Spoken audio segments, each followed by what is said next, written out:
He's gonna have to fight! Bang! Pressure's coming! Dumped! Hogtied!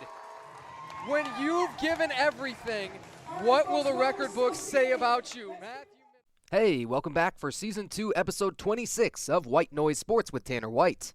I suppose that means we're either halfway through Year 2 of the show this week or next week. That's kind of up for interpretation. Either way, let's keep it rolling. Last week, there were some awesome single-game, season, and career accomplishments to celebrate in Major League Baseball for players like Kyle Schwarber and Justin Verlander. Then I broke down the Micah Parsons trade. Spoiler alert, he makes the Packers look like Super Bowl favorites out the gate. They are really scary. They smacked the Lions, and his back injury appears to be a non-issue. And we finished with predictions for the opening week in the NFL. The Eagles and Cowboys game was way too close for comfort after the spit heard round the world got Jalen Carter ejected. That one finished 24-20 Philly, and I was on record last week with a 27-20 prediction. I was just as close on the Chargers-Chiefs score too. I had 26-23 LA, but they doubled my margin and won 27-21. 3 points away from perfection either way. And this week, let's crack it open with Fantasy Football Friday so you're not pulling all the fire alarms and tearing your hair out over injuries. I wasn't able to watch the first half and change of the Chiefs and Chargers game in Brazil. Thankfully then, I got to miss seeing Xavier Worthy go from presumably their number one target to getting blown up by Travis Kelce unintentionally and dislocating his shoulder. 3 plays. That's what I quote-unquote got out of him. 3 plays after taking him in the 5th round. With Rashee Rice suspended, he should have been the number one option. Remember, this was the guy that ran the fastest 40-yard dash in the history of the Combine, a 4.21. But now, I should mention that he did practice on Thursday. I'm just so skeptical about that, considering he never tried to test it out by coming back into the game at any point.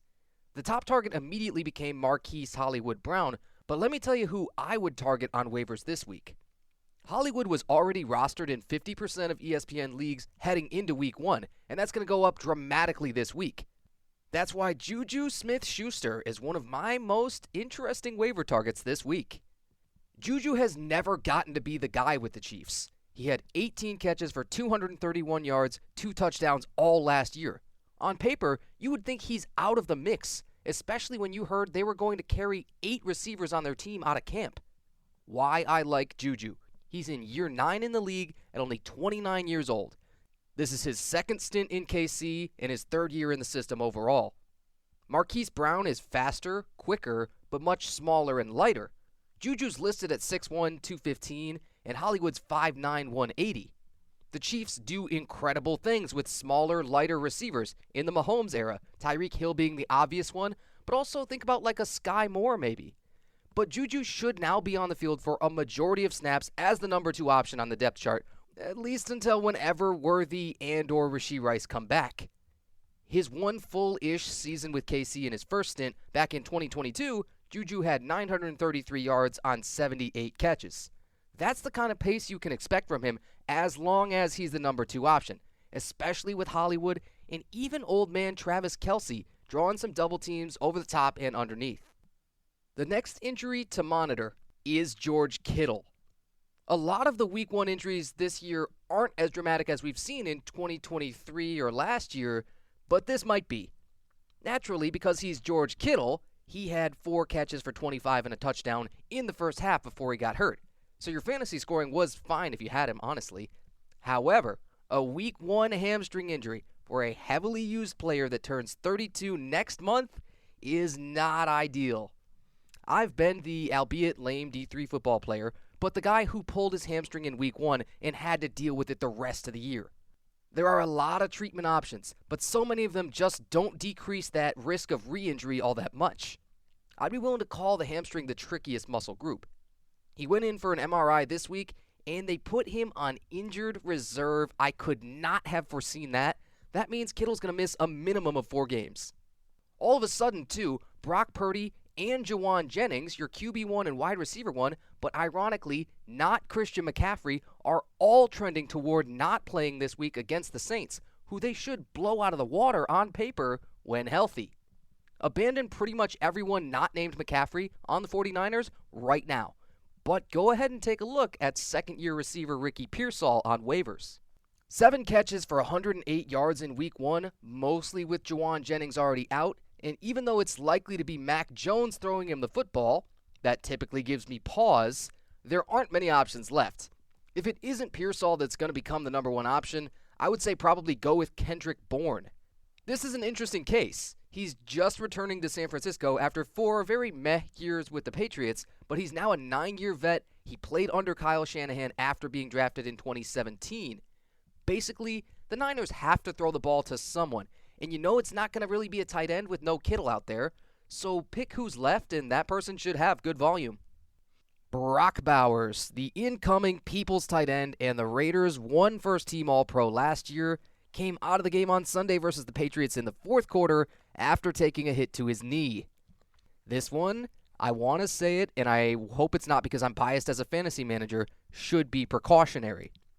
The knee that he came up favoring was his left, even though the hit came to his right knee, and it really seems to suggest that the only issue was how hard his left knee came down on the turf. He is such a young superstar, and the practice reports from Thursday just came out not too long ago at time of recording. He did not practice, for what it's worth. Man, I still don't see a whole lot of reason to think that this is more than a good old really deep bruise. You have to start him every single week, obviously, if you play. You can't really upgrade anybody else on the Raiders if he doesn't. Geno Smith's first start for the Raiders at quarterback was quite good, really. 24 out of 34 passing, 362 yards. That was second in the league in Week 1, only to Josh Allen. And Bowers is all but guaranteed to lead this team in receiving again. I don't think you change your plans on the Raiders at all unless he gets ruled out late, in which case, man, try to find a tight end on waivers, but that is always scary. Drake London is the last big name you should be scrolling the injury reports for. The Falcons stuck with their late season decision from last year, and they kept Kirk Cousins around as a $40 million a year backup for Michael Penix, the number 8 pick from last year. Penix played fantastic against the Bucs. 27 of 42, 298 yards, a rushing and a passing touchdown, didn't turn it over. Then the Falcons missed a potential game-tying field goal from 44, and they lost the game, which you hate to do when opening up with a division opponent. But the bigger loss, metaphorically and physically, is Drake London with an AC sprain. I don't find that surprising at all. When he's targeted 15 times, mostly short, often double-teamed, he catches 8 balls for only 55 yards. You want to talk about doing the dirty work? He's been limited in practice Wednesday and Thursday. The Falcons play the Vikings on Sunday night. I really think they would be making a mistake rushing him back because of how aggressively Penix is going to target him if he's out there. Again, the re-injury risk is high, and shoulders are just notoriously tricky. CeeDee Lamb had the same injury, an AC joint sprain last year. He tried to play through it, and he ended up having to miss the last 2 games of the year. Although, different situation, the Cowboys weren't going to make the NFC playoffs as stacked as that slate of teams was. If CD had picked up that shoulder sprain in Week 1, who's to say he wouldn't have missed a lot more time? So let's assume the Falcons really like 6'4", 215-pound behemoth receivers. He bodies people, right? Let's assume he misses no time. Start targeting other Falcons anyway. Maybe see if Kyle Pitts is on waivers at tight end. And I know, he's the butt of so many fantasy jokes, but he caught 7 of 8 targets last week. Ray McLeod and Darnell Mooney, I don't like saying that those are names you're going to have to pick up on rosters. Man, they're so much smaller and lighter than Drake London. They're not the same kind of player. But Atlanta might shift the game plan to feature one of them pretty prominently if they're without Drake London at any point. I think stash one of these players total, between Kyle Pitts, Ray McLeod, Darnell Mooney, and monitor Drake London real close. Those are my thoughts on injuries. I do have Brock Purdy rostered in both of my leagues. He has still not been placed on IR yet, but he doesn't look likely to play. I'll actually be really happy to be able to have that IR spot and do something else. Maybe it's another backup quarterback or a skill position somewhere that I fill in.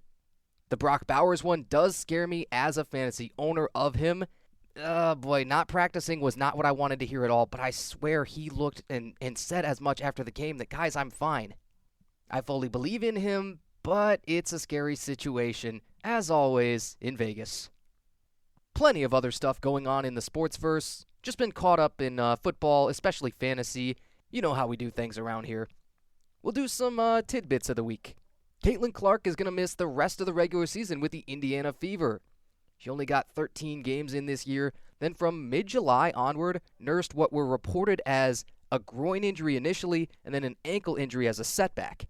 Even so, the Fever made the playoffs largely without her, and those are tipping off on Sunday. This isn't really about the injury itself, it's about the growth of the league, and the fact that the viewership can actually survive the loss of one of its biggest stars. With the most recent numbers I could find from a Yahoo Sports article, as of August, the average league viewership on ESPN was up 20% compared to 2024, which of course had already broken just about every record. It is well documented that the league has not turned a profit in any year yet since its inception in 1997, and it's going to continue to be subsidized by the NBA for the foreseeable future. The losses that the WNBA incurs, as I understand it, are primarily paid by NBA owners, but between the $2.2 billion broadcast rights deal that the league is going to be starting with all these major networks next year and adding 2 expansion teams for 2026, it has to be close to turning a corner. Post-pandemic, women's sports have been on this big upward trajectory, and it might take more private investment. Plus, I don't think the numbers are going to be made public for quite a while for us to actually know, but, turning a profit can't be too far off, right? I'm sure we're not going to know when that inflection point occurs, but the signs will probably be there in the form of higher salary caps and, of course, player contracts and all that. Kyle Schwarber and Cal Raleigh are both over 50 home runs. That's not big news at all. You knew how close they were, even a couple of weeks ago each, but they are now oddities in baseball history. No player before had ever hit 50 home runs with a batting average of less than .260, and now we're almost certainly going to have 2 in 1 year. Eugenio Suarez sits at 45 home runs and only a .233 average, lowest of the 3. He actually has a chance to set that dubious record, as it were, for the lowest batting average by a 50 home run hitter. That's like finding out who had the fewest yards per catch among NFL receivers that tied for the league lead in touchdowns or something, right? How could you find a reason to be upset about that? They're all slugging at least .539, fairly elite clip. They've all driven in at least 100 runs, and sometimes we just have to not get bogged down in advanced numbers. 50 home runs is 50 home runs. Even with Raleigh and Schwarber making the list this year, there's only ever been, and I could not believe this, by the way, with the entirety of Major League Baseball stretching 180 years or so of history, there have only ever been 52 50 home run seasons. Now, don't try and say that 3 times fast. Don't let advanced numbers lie to you, folks. These are elite hitters. On Thursday, the NCAA made an announcement about an investigation into 13 men's basketball players across 6 different schools involved in gambling schemes. Classic. None of these athletes were named in that announcement, but the schools they played at were, so people are going to start narrowing it down pretty soon. Eastern Michigan, Temple, Arizona State, New Orleans, North Carolina A&T, and Mississippi Valley State. Noted basketball powerhouses, right? The NCAA president, Charlie Baker, who probably hates his job more and more every single day as NIL, revenue sharing, and gambling are all expanding, gave a statement that I'm not sure how to feel about. In that press conference, he says, "The rise of sports betting is creating more opportunity for athletes across sports to engage in this unacceptable behavior. And while legalized sports betting is here to stay, regulators and gaming companies can do more to reduce these integrity risks by eliminating prop bets and giving sports leagues a seat at the table when setting policies." This guy's got high hopes. I don't know. Eliminating prop bets, I get that at the college level more than anything. As someone who doesn't bet on sports myself, I will introduce the term, but I am no expert. Prop is short for proposition, unsurprisingly. It's a wager on an outcome other than who wins a competition. Point totals, the results of an opening coin toss, what team or player is going to score first, those kinds of things. I think they're so popular among all pro levels that to try and get any policy to stick, you would need an issue to go all the way to the Supreme Court. The thing is, the last legal betting case that set the precedent for the entire saga so far was 2018. In political terms, definitely not that long ago. These gaming companies do have to make their money, as it were, and there will always be a market for the service they offer, Whether you let anyone operate it openly or not. Can you ban prop bets at the college level, and why would it help? So many athletes have been popped within the last 2 years across the NBA, MLB, NFL, the NCAA, the PGA even. I'll drop a list here from an ESPN article with a timeline from 2018 to now-ish. I think it was from back in June, because it's just going to keep getting longer. The most common things that they're accused of are betting against their own team or on their individual performance in the game, which can be strange, but hey, they certainly know more about their team than anybody outside it. And of course, you can control things like your effort and technique to try and intentionally throw. Other things that some of these 13 basketball players are accused of: sharing information with any kind of third party to inform their bets, refusing to participate in the NCAA investigation. That's a bold one and maybe one of the biggest daggers. If they're guilty of a betting scandal in any way, I don't think we're ever really going to see an athlete get away with it, at least not indefinitely. And that's the digital age and the significance of a digital footprint.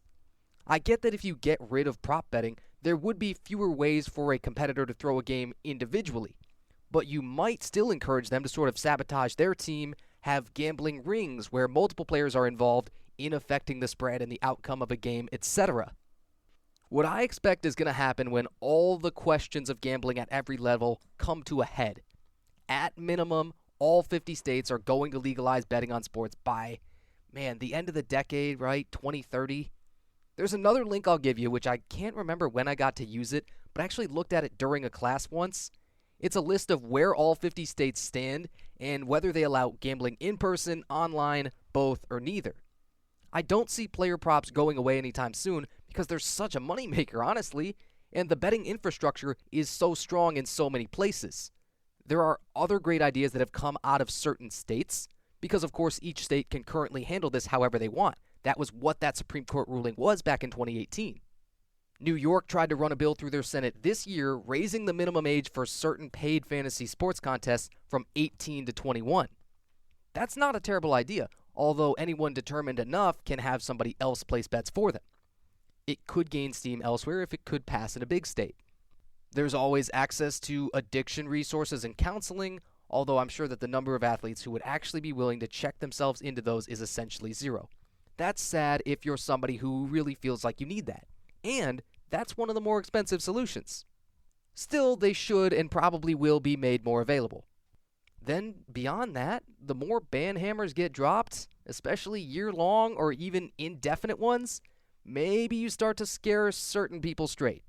Then again, maybe they just become even more clever and they insulate themselves further and sports as we know it are destroyed. Gotta tell you, I hope not. And another week down. Again, right about a year and a half into this little side project. Thanks for everybody who's been here along the way. Check out all the socials. Lots of fall sports right now. I have tons of content to put out and a bunch more to catch up on. Find it all on Instagram, TikTok, Threads, at The Voice of Tanner, X, just Voice of Tanner, YouTube, the whole thing spelled out with spaces. Connect on LinkedIn if you feel like it. Catch you next week. This has been Season 2, Episode 26 of White Noise Sports with Tanner White. Thanks for joining me. He's gonna have to fight! Bang! Pressure's coming! Dumped! Hogtied! When you've given everything, what will the record books say about you, Matt?